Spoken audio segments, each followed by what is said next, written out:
Hi grade 4, you're listening to chapter 21 of The People of Sparks, and it is called Attack and Counterattack. The morning after the trouble at the fountain, Doon awoke to a clamor arising through his window from the front of the hotel. He looked out, but he could only see the tops of people's heads, all clustered around the front steps. He ran downstairs with his shirt unbuttoned, flapping around him to see what was happening.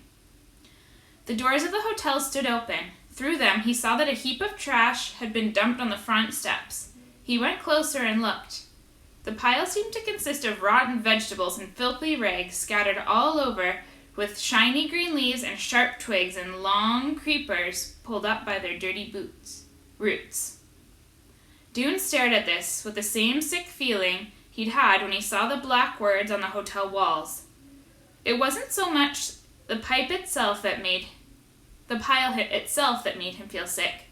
It was that whoever did this hated the people of Ember, and hated Doon himself in particular. This was an act of revenge. He went outside, edging around the pile. Clary was standing on the steps just below, peering down at the leaves and branches. Why would they bother to scatter leaves on everything? And they're all the same kind, too. She picked up a sprig and looked closely at the bright green leaves, rubbing them between her fingers, and said, "Strange." But some people were too upset to pay attention to the contents of the pile. An angry buzz filled the air, and now and then one voice or another rose above the rest. "This is an outrage." It was a clear, sharp voice, Tick's, Doon was sure, and then a high voice. I don't like them. That must be Lizzie, and sure enough, there she was, standing near Tick, dunking her shoes in a bucket of water to get dirt stains off. After a while, Tick climbed the steps and clapped his hands. "All right, everyone," he called. "We've been attacked again, and this is worse than the first time. It's a disgusting insult and fills us with rage. But all we can do right now is get this mess off our doorstep. Let's get busy and clean it up." Everyone did. They picked up armloads of the leafy vines and carried them away. They shoved the garbage down into the ground and kicked it into the bushes. They brought buckets of water up from the river and sloshed them over the steps until everything was more or less clean. Tick supervised it all, calling out directions, though he didn't do any of the actual work himself, Doon noticed. Doesn't want to get his clothes dirty, thought Doon rather grumpily. When the cleanup was done, some people stood around and argued. Some were for marching down to the town that very minute, confronting the town leaders, and demanding that the vandals be punished. Other people said no, it wasn't a good idea to cause trouble. It would just make them more unpleasant, and anyhow, it wasn't the whole village that was against them, only some. "But which ones?" yelled someone. "How do we stop them? They have to be stopped." "I'm tired of being blamed and punished," cried someone else. "I'm tired of being starving." "And what about the winter?" someone yelled. The word had spread, and people had added this to their list of grievances. "Are we just going to sit here and take this treatment?" "No, no, no!" Doon could see Tick moving through the crowd, bending to speak into the ear of one person and then another. As people listened, their eyes narrowed and their lips tightened, and they turned to Tick and nodded. The shouting died down for a while because people couldn't agree on a course of action. If they didn't go to work, they wouldn't get any lunch, so most of them went back to their ordinary routines. They washed their hands and faces in the river, they ate what remained in their parcels, and they headed up the road towards the village. Doon and his father went too, though Doon went reluctantly. "Father," he said, "this is the third time they've attacked us. Don't you think we have to do something?" "What do you propose to do?" his father said. "I don't know," said Doon, "but we have to do something. We can't just let ourselves be trampled, can we?" "Son," said Doon, "I don't know the answer. We're in a tough situation here." He clasped his hands behind his back and walked for a while, looking down at the road. "It does seem that something's called for," he said finally. "The trouble is that violence just leads to more violence, so I don't know." Doon's team was assigned to the cornfield that day. He and his father spent hours on their knees, yanking prickly weeds out of the ground. Doon's arms itched. He kept having to stop and scratch it. Was a mosquito biting him? He scratched and scratched again. It felt like 50 mosquito bites, not one. He had them on the other arms, too. Both arms itched like crazy. Finally, he stopped working and held his arms out in front of him. From his lips below were carpeted with red lumps. "Look, Father! I have a rash. What is it?" "I don't know, son," his father said, "but I have it too." The itchy rash spread over his arms and hands and face of all the Emberites who had helped with the cleanup that morning. "What is it?" people said as they worked in the bakery and the bike shop, the brickyard and the tomato fields. They itched, they scratched, and their rash spread and oozed and itched some more. The villagers knew what that was. "Poison oak," they said. They explained about the oil on the leaves. How you only had to touch it to get the rash. "You must have been out scrambling in the woods," they said, but the Emberites had not been scrambling in the woods. They knew how they'd been poisoned. Someone had done it to them on purpose. Fury spread among the Emberites like fire. Those who'd heard about the poison oak raged about it, and those who'd heard about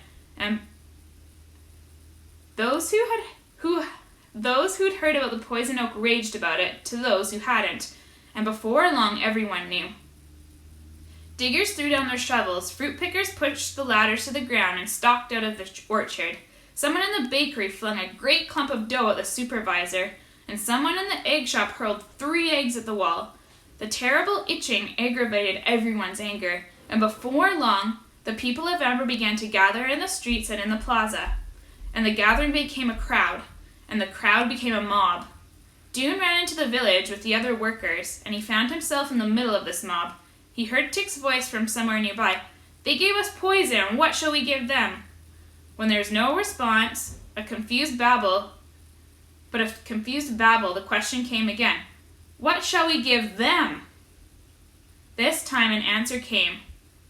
A crash and a tinkling shatter of glass. Someone had thrown a rock at the window of Town Hall. Cheers arose, and all around him, Doon saw people suddenly bending over, looking for rocks to throw, more crashes and more yells. Doon started snatching things from the stalls, or people started snatching things from the stalls.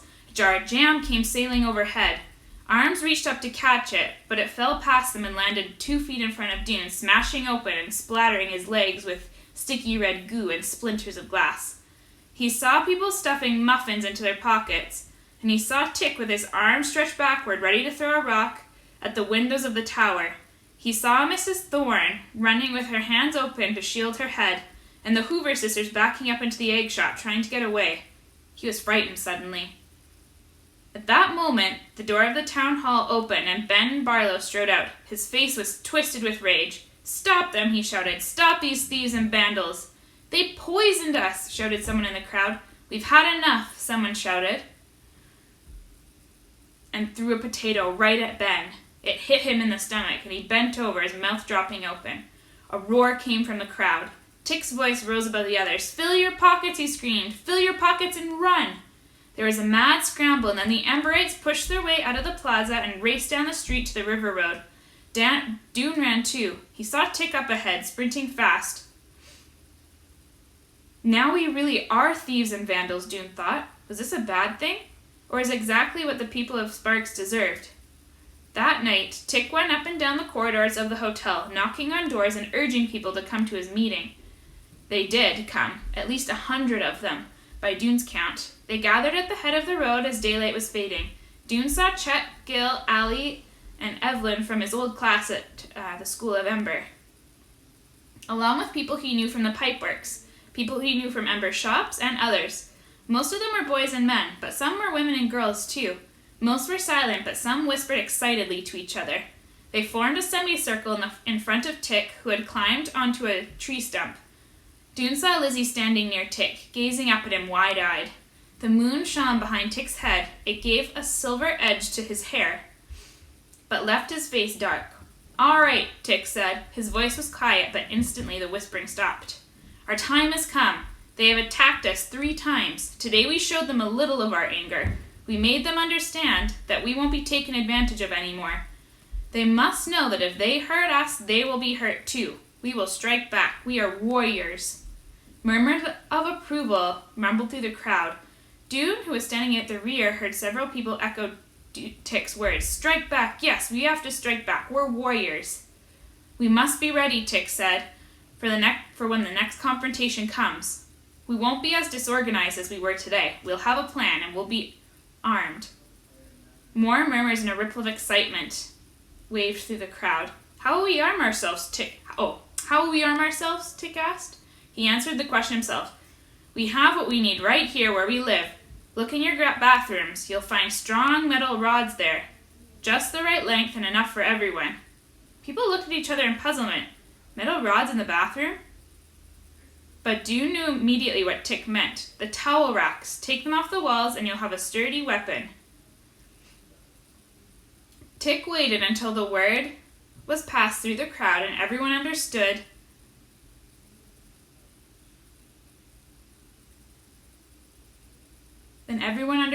Then he said, there are other ways to arm yourselves too. There are slivers of glass left. Have you noticed that some of the stones by the river are quite big? Again, he waited. All around Dune, people were nodding and whispering. Dune tried to imagine what the uprising earlier that day would have looked like if the rioters had been swinging steel rods and striking out with broken glass. People would have been hurt. But think of the hurt the villagers had inflicted on the Emberite, the pangs of hunger, the humiliation, the name-calling, the terrible itchy rash. Didn't one hurt deserve another? Wasn't he simply being squeamish to shrink away from it? He would have to strengthen himself, he thought, not just his body, but his spirit. It would take a kind of strength he didn't have yet. Tick was bending forward now and speaking in a softer voice. Go back to sleep, my warriors, Tick said. In the next days, prepare yourself. Remember how you felt when you saw those ugly words scrawled across our walls. Remember how you felt when the poisonous rash crawled up your arms. The people of Sparks have wronged us again.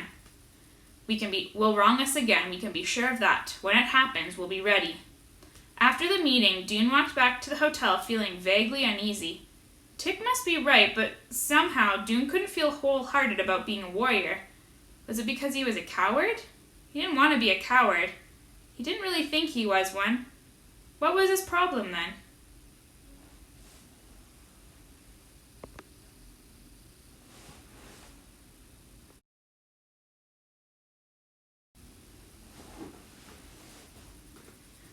And now you're going to be listening to Chapter 22, called Discoveries. When Lena awoke the next morning, she thought there was something wrong with her eyes. Everything had gone gray. She sat up and looked around. No, it wasn't her eyes. It was the air that was wrong. It was so thick she could hardly see through it. The truck was merely a dark shadow. The buildings of the city had vanished entirely. From somewhere in the murk she heard Casper's voice. He was muttering to himself. A dark shape appeared and moved towards her. It was Maddie. She bent over and whispered, Don't get up yet. Lie down. What's wrong with the air? Lena asked her. It's called fog, said Maddie. It comes off the water. Now lie down. Curl up. Lena lay down and pulled the blanket up under her chin. Maddie knelt beside her and whispered, Pretend you're sick. Moan and groan a little. Refuse to get up. I'll explain after. Lena followed the instructions. She stared up into the swirling grayness and whimpered a little. It wasn't hard to pretend she didn't feel good. She had rarely felt so cold and miserable in her whole life. She saw Maddie and Casper huddled together, two shadowy humps in the fog. They were talking, and their voices rose, but she couldn't make out what they were saying. She must have gone to sleep again. When she opened her eyes, the fog was a little thinner. A pale sun, like a circle of paper, shone through it. Without even sitting up, she looked around for Maddie and saw her sitting on the back of the truck eating. She didn't see Casper anywhere. Maddie? She whispered. Maddie jumped down and came over to her. You can get up now, she said. He's gone. Lena sat up. Gone? Maddie nodded. Into the ruins. He won't give up on his notion of finding treasure. So she took Lena's hand and pulled her to her feet, and together they folded the blankets. He wants you to help him with his search. Go into the small spaces where he can't go. I told him you'd help tomorrow, but today you weren't well, so he went around to look by himself. A preliminary exploration, he called it. I don't want to help him, Lena said. We aren't going to, said Maddie. We're leaving. We are? When? How? Lena asked. Now. Come and help me. Maddie climbed up on the truck, unstrapped the two bicycles, and handed them down to Lena. She opened the food chest and took out some of the remaining traveler's cakes along with 2 water bottles, and she wrapped these in blankets and tied them with rope. Here, this pack's yours and this bike. You mean we're gonna ride all the way to Sparks? Lena thought with horror of the vast empty distance and the blazing heat. We won't have to ride all the way, Maddie said. There are lots of roamers. Someone will help us. We just leave Casper here by himself? Lena wasn't sure that even someone as unlikable as Casper should be abandoned in this terrible place. "He'll be fine," said Maddie. "He has his truck and all of his supplies. He doesn't need us." So they tied the packs onto their back.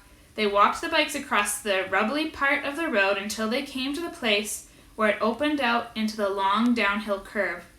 Just then the fog lifted and the air came clear. Lena turned around to take a last look at the city she'd had so much hope for, the city she thought might be a home for the people of Ember. In the sunlight, it looked even more sad and terrible. Over the rolling grass-covered mounds, the skeletons of old towers stood like watchmen.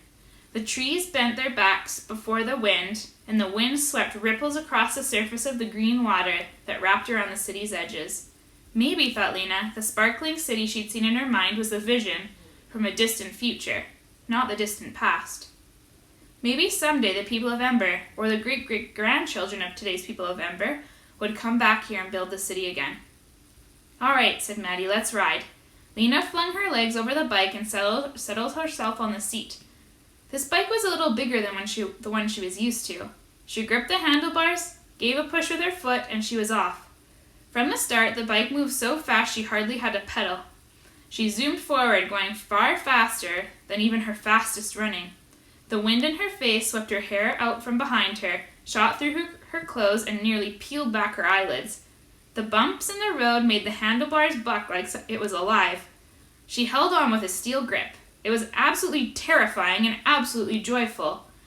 Down the long hill they went, and she and Maddie alone on a wide, empty highway. No need to pedal at all, only steer around the broken places or bits of debris. The fast air came into Lena's mouth and down into her lungs, and she laughed out loud. It was such a glorious freedom. When the slope leveled out a little bit, she steered the bike in big curves back and forth, and Maddie did too. They whooped and laughed and raced each other alongside them the white birds too whooped, screeching in their shrill voices. Then came a long stretch of flat road and hard pedaling, with many stops for resting and eating and drinking water. They rode all day. Lena's seat was sore and her legs grew tired. Blisters rose in her hand from holding so tight onto the handlebars, but Maddie said, "Just a little farther, then we'll stop." And Lena kept going, finding strength when she thought it was gone, until at last, at the end of the day, they came to the place where the water ended and they could begin to turn eastward toward the hills. Here they stopped for the night. They found a creek with a trickle of clear water running down the bottom. Maddie said the round leaves that grew on the creek's banks were good to eat, so they had those with their traveler's cakes, along with some wild onion, a few blackberries they'd found as well. There was no cold wind here, as there had been near the city. The evening was warm and still, except for the chirping of frogs in the creek. They spread their blankets on the ground. Somewhere in the dark an owl hooted softly and another answered. Maddie was lying on her back, with her hands clasped around her stomach. To Lena, gazing at her profile against the sky, she looked like a small range of hills, solid and comforting. So Lena dared to ask a question that had been troubling her. "Maddie," she said, "could there be another disaster like the one that came before, or even worse?" "Don't worry," said Maddie. "People can't destroy life totally. Even if we were to wipe out every little bit of life on the earth, we can't touch the place life comes from. Whatever made plants and animals and people spring up in the first place will always be there, and life will spring again." Maddie turned over and tucked her blanket around her neck. Time to sleep now. More hard riding tomorrow. In the morning, they were on their way as soon as the sun rose. Lena groaned as she got on her bike again. Her muscles were sore from yesterday, but soon she warmed up, and before long their road was flat and easy riding again. After an hour or so, Lena spotted something moving ahead of them. "Look," she cried to Maddie. "I think it's a truck, maybe a roamer." In 10 minutes or so, they had caught up to it. The man driving the truck turned when he heard them calling. Surprise lit up his face, and he halted his oxen and jumped down. "Greetings," he cried. "Glad to see some travelers. Haven't met anyone on the road for 4 days." He was a short, stocky man, with a wide fuzz of black hair that stood several inches all around his head. Pelton Moss was his name, and he was indeed a roamer, as was easy to see from the crates and barrels on his truck. All of his containers were nearly empty, though. He had sold most of his recent load of goods to a remote South Bay settlement. Now he was heading back the direction of Sparks. "I'll take you with me," he said, "if you'll help me with collecting on the way." And so, for 5 days, Lena got to be a roamer. At every ancient abandoned town, they stopped and combed through the derelict houses. Not much was left. These houses had been nearly picked clean in the last 200 years, but sometimes, if they looked carefully, they found things the previous roamers had overlooked, or things they thought were worthless. Lena loved these searches. In some ways, it was like being a messenger back in Ember. She could go everywhere, look in every forgotten corner, and if she was lucky, she could make discoveries. And she was lucky. She found a silver locket with a picture of someone inside, though the picture was so small and stained she couldn't tell if it was a woman or a baby. She found a small round pane of glass with a handle. The glass made whatever you looked at appear bigger. "A magnifying glass," said Pelton. "Nice." She found a tiny red truck with wheels that still turned. She found a strip of leather with a buckle and 2 round metal pieces attached to it. It was too short to be a belt. There were words on the metal circles, but they were so worn out she couldn't read them. "That's a dog collar," Pelton said. "Not very useful, but interesting." At a house that stood by itself far out in the field, she opened a cabinet on the back porch. In the cabinet was a box that said "Monopoly" in faded letters. "Wonderful!" Pelton exclaimed. "Extremely rare." There was another box in the cabinet with a picture of a garden on top and a heap of oddly shaped pieces. At the back of the cabin, in a clutter of broken dolls, torn pages from books, and little jars of dried-up paint, Lena found a bar of metal about 3 inches long that Pelton said was a magnet. "Put it up against the truck," he said. "It'll stick right on there." Even as she enjoyed the searching, though Lena couldn't imagine how it would be for the people of Ember to come out into this empty land and to try and start a town. How would they turn the hard, cracked earth into crops? What would they build houses with? What would they eat while they chopped at the soil and put together their shelters? A picture rose in her mind of Ember's 400 people scattered across the brown fields like flocks of lost birds, scratching in dry grass for seeds or bugs, and huddling in the shade, trying to build shelters of sticks and straw. She shuddered and made the picture go away. It was best to keep her attention on searching. Maddie didn't do much searching. She didn't care for bending over and creeping beneath things and wedging herself into small spaces. While Lena and Pelton hunted, she walked around in the fields and the overgrown gardens behind the houses looking for old fruit trees, wild grapevines, and the kinds of leaves, roots, and nuts and mushrooms that were all right to eat. Lena would look out the window of the house she was poking through and see Maddie walking through the knee-high grass towards a gnarled old apple tree, or she'd see her back among the bushes as she picked berries. Sometimes Maddie simply sat. Lena would see her settled among the ancient lawn chair, gazing across the field. What is she thinking about, Lena wondered. She looked so serious. On the evening of the 3rd day, they stopped by a wide, low part of the river. As the sun went down, they sat on the riverbank drinking cool tea that Pelton made with mint leaves, and they talked. Pelton told about the places he'd seen, and Maddie and Lena told about Casper's quest in the city and his mad study of old songs about treasures. "Oh, yes," said Pelton. "I've heard those old rhymes all my life, and my father before me heard them too.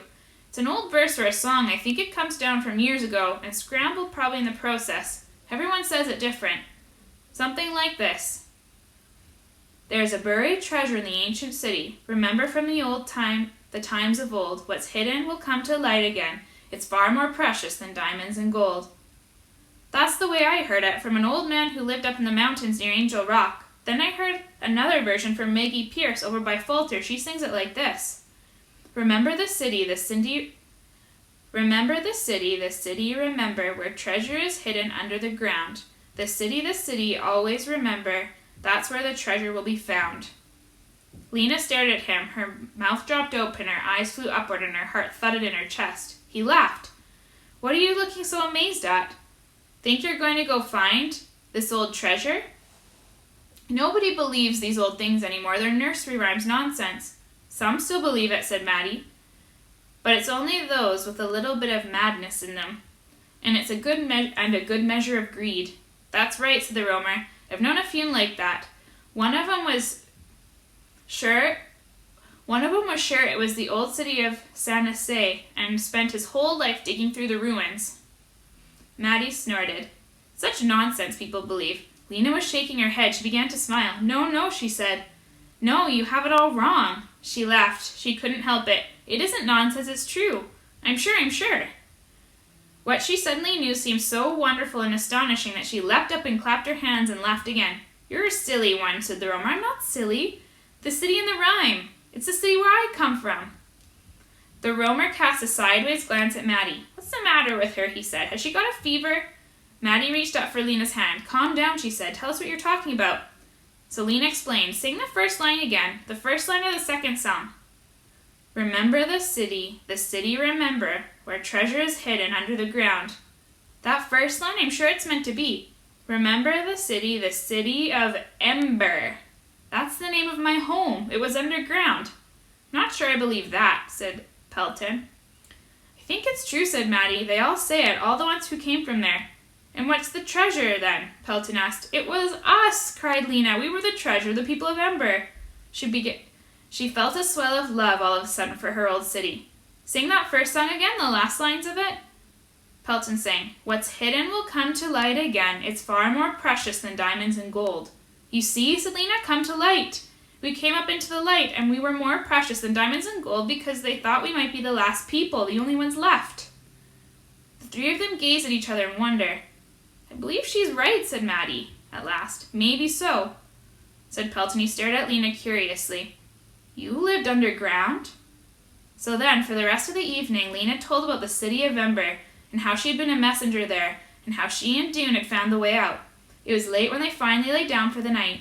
Lena couldn't go to sleep at first, thinking of the old songs and what they meant. Someone long ago had hoped that at least a few people would survive, and had wanted them to remember her city and the treasure it held, the treasure that was most valuable of all, herself, her family, and all the generations of people who had lived in that secret place. Their purpose, though they didn't know it, to make sure that human beings did not vanish from the world, no matter what happened. End of chapter 22.